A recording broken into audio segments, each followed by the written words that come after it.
Hello hi നമസ്കാരം. ഗൗതം വാസുദേവൻ സംവിധാനം ചെയ്ത് മമ്മൂക്ക, ഗോകുൽ സുരേഷ്, സുഷ്മിത ഭട്ട് തുടങ്ങിയവരൊക്കെ പ്രധാന കഥാപാത്രങ്ങളെ അവതരിപ്പിച്ച് റിലീസായ 10 മാസം മുമ്പ് തിയേറ്ററിൽ റിലീസായിട്ടുള്ള സിനിമയാണ് Dominic and the Ladies boss. ഇപ്പോൾ അത് ZEE5 വന്നിട്ടുണ്ട്. അത് കാണാനുള്ള ലിങ്ക് ഞാൻ ഡിസ്ക്രിപ്ഷനിൽ കൊടുക്കാം. ഇതിനൊരു പക്കാ റിവ്യൂ ആയിട്ട് കാണണ്ട, ജസ്റ്റ് OTTയിൽ ഒരു പടം ഒന്നുകൂടി ആവർത്തിച്ച് കണ്ടു. അപ്പോൾ അത് സിമ്പിളായിട്ട് നമുക്കൊരു കുഞ്ഞു വീഡിയോ എന്നുള്ള നിലയ്ക്ക് നിങ്ങളോട് സംസാരിക്കാമെന്നാണ് വിചാരിക്കുന്നത്. ഓൾറെഡി സിനിമ കണ്ടിട്ടില്ലാത്ത ഒരാൾക്ക് വേണ്ടിയാണ് ഞാൻ തുടക്കത്തിൽ സംസാരിക്കുന്നത്. നിങ്ങൾ ഓൾറെഡി കണ്ടു കഴിഞ്ഞെങ്കിൽ എനിക്ക് പറയാനുള്ള ചില കൺസേൺസ് അല്ല, എന്തുകൊണ്ട് അത് ചിലപ്പോൾ തിയേറ്ററിനേക്കാൾ കൂടുതൽ OTTയിൽ വർക്കാവുന്നു എന്നുള്ള റീസൺ ഞാൻ കുറച്ച് കഴിഞ്ഞിട്ടായിരിക്കും പറയാം. അതിൽ സ്പോയിലർ എലമെൻ്റ് ഉണ്ടാവും. ഇപ്പോൾ ഈ പടം എന്തുകൊണ്ട് ഒരു OTT വാച്ച് ആവുന്നു എന്ന് എന്നോട് ചോദിച്ചു കഴിഞ്ഞാൽ, നല്ലൊരു ലൈറ്റ് ഹാർട്ടഡ് ആയിട്ട് എന്ന് വെച്ചാൽ ഒരു ക്രൈം ത്രില്ലർ അന്വേഷണം പരിപാടി എന്നൊക്കെ പറയുമ്പോൾ അത് നമുക്ക് ഉണ്ടാക്കുന്ന ഒരു മെൻ്റൽ സ്ട്രെസ്സും കൂടി ഉണ്ട്. അത് ഇഷ്ടപ്പെടുന്നവരുണ്ട് കേട്ടോ, കുറ്റം പറയാല്ല.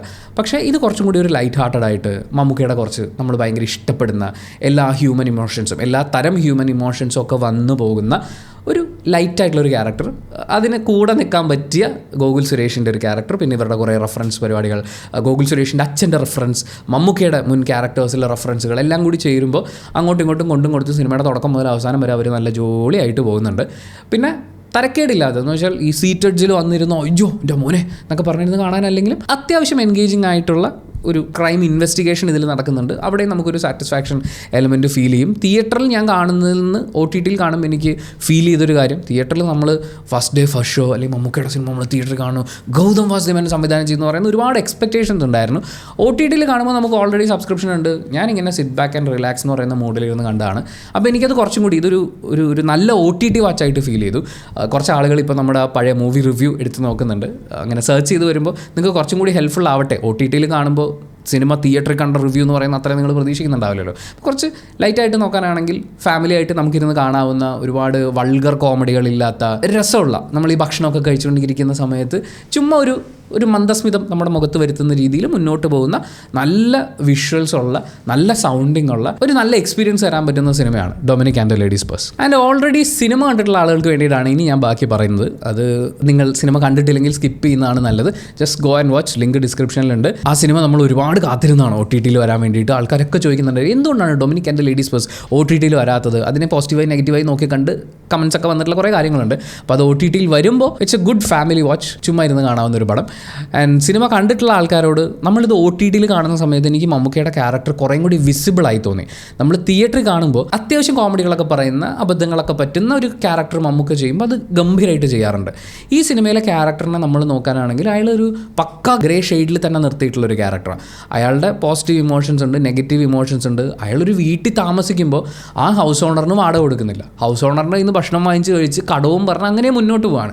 അയാളൊരു അസിസ്റ്റൻറ്റിനെ വേണമെന്ന് പറയുന്നത് അയാൾക്ക് അയാൾക്ക് ഒരു ഡ്രൈവറെ കിട്ടിയാൽ മതി. ഡ്രൈവർ എന്ന് പറഞ്ഞ് വിളിച്ച് കഴിഞ്ഞാൽ അയാൾക്ക് പൈസ കൊടുക്കേണ്ടി വരും. മാത്രമല്ല ഓൾറെഡി ഉണ്ടായിരുന്ന കാറ് വർക്ക്ഷോപ്പിലാണ്, അപ്പോൾ വണ്ടിയൊക്കെ ഓടിക്കാൻ പറ്റുന്ന, വലിയ ശമ്പളമൊന്നും ചോദിക്കാത്ത ഒരാളെ അസിസ്റ്റൻ്റ് എന്ന് പറയുമ്പോൾ നിന്നെ ഞാൻ പഠിപ്പിച്ചു തരുന്നില്ലേ എന്ന് പറഞ്ഞാൽ അവനെ മുതലെടുക്കാം എന്നുള്ള ഒറ്റ ഉദ്ദേശത്തിൽ ചെയ്തതാണ്. അല്ലാതെ ഒരു സ്റ്റാഫിനെ വെക്കുക, ടീം എക്സ്പാൻഡ് ചെയ്യുക, സ്വയം നന്നാവുക എന്നുള്ള ഉദ്ദേശം പോലും അവിടെ ഇല്ല. ഡൊമിനിക് എന്ന് പറയുന്നത് ഈ പറയുന്ന തമാശകളും കാര്യങ്ങളുമായിട്ട് നടക്കുന്ന ഒരു സൂപ്പർ കൂൾ മനുഷ്യൻ മാത്രമല്ല, അയാളുടെ ഉള്ളിൽ നല്ല അസൂയയും കുശുമ്പും പരിപാടികളൊക്കെ ഉണ്ട്. അതിനെ പക്ക ഒരു ഗ്രേ ഷെയ്ഡിൽ നിർത്തിയിട്ട് അവർ ക്യാരക്ടർ ചെയ്തു എന്നുള്ളത് OTTയിൽ കണ്ടപ്പോൾ എനിക്ക് കുറച്ചും കൂടി ഇഷ്ടപ്പെട്ടു. രണ്ടാമത്തെ കാര്യം, ഇത് ഓൾറെഡി റിലീസായിട്ടുള്ള തിട്ടം 2 എന്ന് പറയുന്ന സിനിമയുടെ ആ ക്ലൈമാക്സിനോട് ഭയങ്കര സാദൃശ്യമുള്ളൊരു സിനിമയാണ്. എനിക്ക് തോന്നുന്നു ഇത് ഗൗതം വാസുദേവൻ തമിഴിൽ റിലീസ് ചെയ്യുന്നതിനേക്കാൾ മലയാളത്തിൽ റിലീസ് ചെയ്യാനുള്ള ഒരു കാരണവും അത് തന്നെയായിരിക്കും. നമ്മളെക്കാൾ കൂടുതൽ മലയാളി ഓഡിയൻസും ആ സിനിമ കണ്ടിട്ടുണ്ട്. പക്ഷേ മലയാളി ഓഡിയൻസിനേക്കാൾ കൂടുതൽ തമിഴ് ഓഡിയൻസ് ആ സിനിമ കണ്ടിട്ടുണ്ടാകും. അപ്പോൾ ഈ ക്ലൈമാക്സ് വരുമ്പോൾ ഒരു കമ്പാരിസൺ ഉറപ്പായി അവിടെ സംഭവിച്ചേനെ. മലയാളത്തിലാവുമ്പോൾ അധികം ആളുകൾ ഇത് കണ്ടിട്ടില്ല, ഞാനിത് കണ്ടിട്ടുണ്ടായിരുന്നു. പക്ഷേ Dominic and the Ladies boss cinema കാണുമ്പോൾ ഇത് ഈ സിനിമയാണ് എന്ന് ഓർത്തെടുക്കാൻ എനിക്ക് പറ്റിയില്ല. കമൻറ്റ് ബോക്സിൽ ഒരുപാട് ആളുകൾ പറഞ്ഞിട്ടുണ്ടായിരുന്നു. വീണ്ടും ഈ സിനിമ കാണുമ്പോഴും ഈ ക്ലൈമാക്സിലേക്കാണ് ഇത് ലാൻഡ് ചെയ്യാൻ പോകുന്നതെന്ന് അറിയാവുന്നത് കൊണ്ടും അതിലേക്ക് എത്താൻ ഇയാൾക്ക് ഇതിന് മുമ്പും പറ്റുമായിരുന്നു എന്ന് പറയുന്ന ഒരു കാര്യം OTTയിൽ കാണുമ്പോൾ ഞാൻ നോട്ടീസ് ചെയ്തു. 2, ഇതിനകത്ത് ഈ ഫീമെയിൽ ക്യാരക്ടർ പൂജ എന്ന് പറയുന്ന കൊല്ലപ്പെടുന്ന പെൺകുട്ടി, അവൾ ഫോണും പേഴ്സും ഒക്കെ നഷ്ടപ്പെട്ടതിന് ശേഷവും ഇയാളെ കാണാൻ എന്ന് പറഞ്ഞ് ഒരു പോക്ക് പോകുന്ന അങ്ങനത്തെ കുറച്ച് സംഭവങ്ങൾ. എന്തിന് 2 വർഷത്തിന് ശേഷം വീണ്ടും അയാളിലേക്ക് പോകാൻ വേണ്ടി അയാൾ ഇങ്ങനെ ഒരു ജെൻഡർ ചേഞ്ച് നടത്തി എന്നുള്ളത് അറിഞ്ഞിട്ടും പിന്നെ എന്തായിരുന്നു അവിടുത്തെ നീഡ് എന്ന് പറയുന്ന, അയാളെ വീണ്ടും തിരിച്ച് നീ കാർത്തിക്കാണെന്ന് തിരിച്ചു കൊണ്ടുവരാൻ. നമ്മൾ ഈ സിനിമയിൽ കാണുന്ന പെൺകുട്ടി എന്ന് പറയുന്നത് നല്ല എഡ്യൂക്കേറ്റഡ് ആയിട്ടുള്ള, നല്ല ജോലിയൊക്കെ ചെയ്യുന്ന അങ്ങനത്തെ ഒരാളാണ്. അപ്പോൾ ഈ പറയുന്ന ഒരു ജെൻഡർ ചേഞ്ച് ചെയ്ത് വന്നിട്ടുള്ള ഒരു ക്യാരക്ടറിനെ വീണ്ടും പോയി കുത്തി നോക്കേണ്ട ഒരു ആവശ്യം അങ്ങനെ അവർ ചെയ്യില്ല. അല്ലെങ്കിൽ അത് അവരോടുള്ളൊരു സ്നേഹം കൊണ്ട് പോവുക, മറ്റൊരു അബദ്ധത്തിലേക്ക് എത്തുക, അങ്ങനെ എന്തെങ്കിലുമൊക്കെ ആയിരുന്നെങ്കിൽ അതിലൊരു മീനിങ് ഉണ്ടായിരുന്നു. മാത്രമല്ല ഇങ്ങനൊരു ജെൻഡർ ചേഞ്ച് ആഗ്രഹിക്കുന്ന ഒരാൾ ജസ്റ്റ് 2 വർഷമായിട്ടുള്ള അയാൾ ആ ചേഞ്ച് എടുക്കാൻ പോയിട്ട്. അപ്പോൾ അതിന് മുമ്പ് അയാൾ വെള്ളത്തിൽ പോകുന്നത് വരെ ഈ പെൺകുട്ടിയുമായിട്ടുള്ള ബന്ധം തുടർന്നത്, അതുപോലെയൊക്കെയുള്ള കുറേ കാര്യങ്ങൾ നമുക്ക് ഭയങ്കര കൺഫ്യൂസിംഗ് ആണ്. നമ്മൾ ഈ മമ്മൂക്കയെക്കുറിച്ചൊക്കെ സംസാരിക്കുമ്പോൾ അദ്ദേഹവും പറയുന്നത്, അദ്ദേഹത്തിൻ്റെ ചുറ്റുവട്ടത്തുള്ള ആളുകളും അദ്ദേഹത്തിൻ്റെ ഇൻ്റർവ്യൂസിൽ നിന്ന് നമ്മൾ പ്രേക്ഷകർ മനസ്സിലാക്കുന്ന ഒരു കാര്യം, എല്ലാ പുതിയ സിനിമകളും കണ്ട് വളരെ അപ്ഡേറ്റഡ് ആയിരിക്കുന്ന ഒരാളെന്നുള്ളതാണ്. ഗൗതം വാസുദേവ് മേനോനും അങ്ങനെ ആയിരിക്കണം. പക്ഷേ ഇവരെന്തുകൊണ്ടാണ് തിട്ടമിരണ്ടിൻ്റെ ക്ലൈമാക്സ് ഇങ്ങോട്ടേക്ക് എടുക്കുന്ന സമയത്ത് അത് നമ്മളും കണ്ടിട്ടുണ്ടാവുമെന്ന് ചിന്തിക്കാൻ. കാരണം ലോക്ക്ഡൗൺ ഒക്കെ കഴിഞ്ഞ് എല്ലാ ഭാഷകളിലുള്ള എല്ലാത്തരം സിനിമകളും കണ്ട് മുന്നോട്ട് പോയിക്കൊണ്ടിരിക്കുമ്പോൾ ഇത് ഉറപ്പായും കണ്ടിട്ടുണ്ടാകും. കാര്യം ഇത് അത്രയും ഡിസ്കഷൻ ഉണ്ടാക്കിയിട്ടുള്ളൊരു സിനിമയാണ്. ആ സിനിമയുടെ ക്ലൈമാക്സ് ഇങ്ങോട്ടേക്ക് എടുക്കുമ്പോൾ ഇവിടുത്തെ പ്രേക്ഷകർ അത് കണ്ടിട്ടുണ്ടാവും എന്ന് ചിന്തിക്കുമ്പോൾ ഒന്നെങ്കിൽ ആ ക്ലൈമാക്സിൽ എന്തെങ്കിലും വ്യത്യസ്തത കൊണ്ടുവരാമായിരുന്നു, അല്ലെങ്കിൽ കുറച്ചും കൂടി നേരത്തെ അതിലേക്ക് എത്തിക്കാമായിരുന്നു. കാരണം ആ കേസും ഇയാളുടെ ബാക്ക്ഗ്രൗണ്ടും ഒക്കെ പറയുമ്പോൾ കുറേയും കൂടി അങ്ങോട്ട് വലിയുന്നുണ്ടായിരുന്നു സിനിമ. പിന്നെ വളരെ പ്രെഡിക്റ്റബിൾ ആക്കുന്ന രീതിയിലുള്ള ക്ലൂകൾ സിനിമയിൽ അവിടെ ഇവിടെയായിട്ട് ഇവർ പ്ലേസ് ചെയ്തിട്ടുണ്ട്. ക്ലൈമാക്സിലേക്ക് വരുമ്പോൾ ഈ ക്ലൂ ഇതാണ് എന്ന് പറയുന്ന രീതിയിൽ ഒരു സ്പൂൺ ഫീഡിങ് ശ്രമങ്ങളും സിനിമയിൽ നടന്നിട്ടുണ്ട്.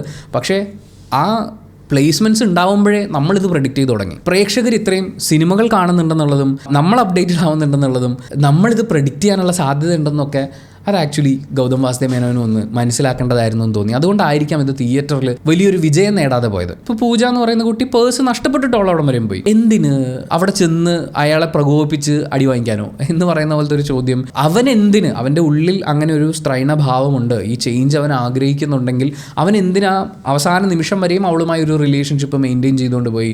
2 വർഷത്തിന് ശേഷം ഇവൻ ഇങ്ങനെ ചേഞ്ച് ചെയ്ത് വരികയാണെങ്കിൽ അവൾ എങ്ങനെ അത് മനസ്സിലാക്കി, അവൾ എങ്ങനെ ഫോളോ ചെയ്ത് പോയി, എന്നിട്ട് അവൾ അതിൽ എന്താണ് ഇങ്ങനെയൊക്കെയുള്ള കുറേ ലോജിക്കൽ കാര്യങ്ങൾ നമ്മൾ ചിന്തിക്കും. നമ്മൾ സംസാരിക്കുന്ന സിനിമ എന്തുകൊണ്ട് കൊള്ളൂലാത്തതായി എന്നല്ല, സിനിമ എന്തുകൊണ്ട് തിയേറ്ററിൽ ഒരു വലിയ വിജയമായില്ല എന്നുള്ളതാണ്. അവരുടെ കയ്യിൽ നല്ല ഗംഭീര രസമുള്ള ക്യാരക്ടേഴ്സ് ഉണ്ടായിരുന്നു, നല്ലൊരു തീം ഉണ്ടായിരുന്നു, അതിന് പറ്റിയൊരു പ്ലോട്ടൊക്കെ അവർ സെറ്റ് ചെയ്തിട്ടുണ്ടായിരുന്നു. പക്ഷേ അങ്ങോട്ടും ഇങ്ങോട്ടും ഒക്കെ തെന്നിത്തെറിച്ച് പോയിട്ട് ഈ നടുക്കാണ് ഈ മെയിൻ സാധനം കിടക്കുന്നത്. അവിടെ നിന്ന് ഇങ്ങോട്ട് പോകുന്നു, ഇവിടെ നിന്ന് അങ്ങോട്ട് പോകുന്നു, അങ്ങോട്ട് പോകുന്നു, ഇങ്ങോട്ട് പോകുന്നു, ഇങ്ങനെ വലിഞ്ഞ് അതിൻ്റെ ഒരു സുഖം കെടുത്തി കളഞ്ഞു. നമ്മൾ തിയേറ്ററിൽ പോയിരുന്ന് കാണുമ്പോൾ നമ്മൾ ആഗ്രഹിക്കുന്ന കുറേയും കൂടി ക്രിസ്പായിട്ട് നമ്മൾ പ്രതീക്ഷിച്ച് എത്തുന്നതിന് മുമ്പേ ക്ലൈമാക്സിലേക്ക് എത്തി നമ്മളെ എക്സൈറ്റ് ചെയ്യിക്കുക എന്നുള്ളതാണ് അവർ ചെയ്യേണ്ടിയിരുന്നത്. അത് സംഭവിച്ചിട്ടില്ല. OTTയിൽ കാണുന്ന സമയത്ത് പതുക്കെ വന്നാലും മതി, നമുക്ക് രസമുള്ള സാധനങ്ങളൊക്കെ കണ്ട് ഫുഡൊക്കെ കഴിച്ച് അങ്ങോട്ടും ഇങ്ങോട്ടൊക്കെ നോക്കി വർത്താനം പറഞ്ഞ് അങ്ങനെ കണ്ടിരിക്കാനുള്ളൊരു മൂഡിൽ ഈ സിനിമ പക്കയാണ്. പക്ഷേ തിയേറ്ററിലേക്ക് വരുമ്പോൾ തിയേറ്ററിൽ വന്നിരിക്കുന്ന ഓഡിയൻസിനുള്ള ഒരു സാധനമായിട്ടല്ല അത് അവർ മേക്ക് ചെയ്തിരുന്നത്. അവിടെ ഒരുപാട് ശ്രദ്ധിക്കണമായിരുന്നു എന്നാണ് തോന്നുന്നത്. OTTക്ക് ദിസ് ഇസ് സോ ഗുഡ്. നമ്മൾ ക്യാരക്ടറിനെ ഇപ്പം OTTയിൽ ഈ സിനിമ കാണുമ്പോൾ നിങ്ങൾക്ക് മമ്മൂക്കയുടെ ക്യാരക്ടർ കുറച്ചും കൂടി ഇൻഡെപ്തിൽ മനസ്സിലാവും. ഗോകുലിൻ്റെ ക്യാരക്ടറും കൂടി ചേരുമ്പോൾ ആ ഒരു രസം നല്ലോണം കിട്ടും. ഇനിയിപ്പോൾ ഗോകുൽ കാനഡയിൽ പോകാൻ നിൽക്കുക എന്നാണ് പറഞ്ഞത്. അവൻ കാനഡയിൽ പോക്ക് ക്യാൻസൽ ചെയ്തിട്ട് ആ ക്യാരക്ടർ കാനഡയിൽ പോക്ക് ക്യാൻസൽ ചെയ്ത് വീണ്ടും ഇയാളുടെ കൂടെ നിന്ന് ഒരു വലിയ ഡിറ്റക്റ്റീവ് ഏജൻസിയായി അവർ മാറുന്നതോ അല്ലെങ്കിൽ അവരെ തേടി പുതിയ കേസ് എത്തുന്നതോ അങ്ങനെ എന്തെങ്കിലുമൊക്കെ ഒരു പാറ്റേണിൽ ഈ ക്യാരക്ടേഴ്സിനെ വെച്ചുകൊണ്ട് കുറച്ചും കൂടി പവർഫുള്ളായിട്ടുള്ള ക്രൈം സ്റ്റോറി ഉണ്ടെങ്കിൽ ആ ജേണി കുറച്ചും കൂടി എൻഗേജിങ് ആയി നിലനിർത്താനും ആ പ്രഡിക്റ്റബിലിറ്റി സാധനത്തിൽ നിന്ന് ഒന്ന് മാറി നിൽക്കാനും ഒക്കെ പറ്റുകയാണെങ്കിൽ ഒരുപക്ഷെ ഈ സിനിമയ്ക്ക് ഒരു 2ാം ഭാഗമോ 3ാം ഭാഗമോ ഒക്കെ ഇറക്കാൻ പാകത്തിനുള്ള ക്യാരക്ടേഴ്സ് അവരുടെ കയ്യിലുണ്ട്. അതിനെ നന്നായി ഉപയോഗിച്ചാൽ നന്നായിരിക്കും എന്ന് പറഞ്ഞിട്ട് നമ്മൾ ഈ വീഡിയോ ഇവിടെ വൈൻഡപ്പ് ചെയ്യുകയാണ്. Thank you so much for watching this video. Video ഇഷ്ടപ്പെട്ടാൽ ലൈക്ക് ചെയ്യുക, കമൻറ്റ് ചെയ്യുക, ഷെയർ ചെയ്യുക, സബ്സ്ക്രൈബ് ചെയ്യുന്ന കാര്യവും ഹൈപ്പ് ചെയ്യുന്ന കാര്യവും പരിഗണിക്കുക.